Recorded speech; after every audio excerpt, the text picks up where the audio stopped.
Hi friends, నేను miss వచ్చాను. ఇది అరటి పువ్వు అండి. ఇందులో దొంగ పోలీసులు ఏరేసుకొని ఇలా తీసుకొని పక్కన ఉంచుకోవాలి.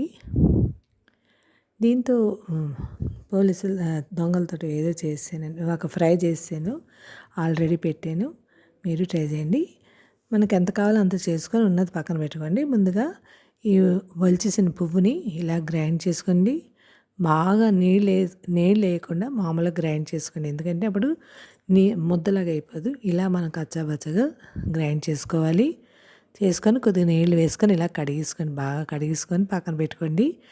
నువ్వుపప్పు, ఎండుమిర్చి, పచ్చిమిరపకాయ, అందులో కొద్దిగా బియ్యం పిండి వేసుకొని టేస్ట్కి తగ్గ సాల్ట్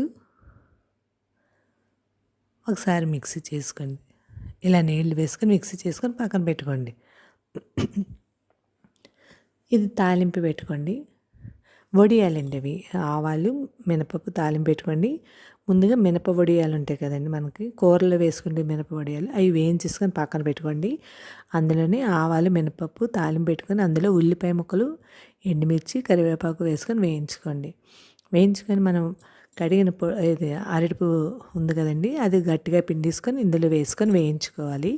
ఎర్రగా వేగాక అందులో చింతపండు గుజ్జు, మీ టేస్ట్కి తగ్గ చింతపండు గుజ్జు, మనం వేయించి ఉంచిన వడియాలు ఇందులో వేసుకొని మనం మిక్సీ చేసిన నువ్వుపప్పు ముద్ద కూడా అందులో వేసుకొని ఒక 10 నిమిషాలు మరగనివ్వండి. టేస్ట్కి తగ్గ ఉప్పు కూడా వేసుకోండి అందులో. నేనైతే మిక్సీ చేశాను. Thank you for watching.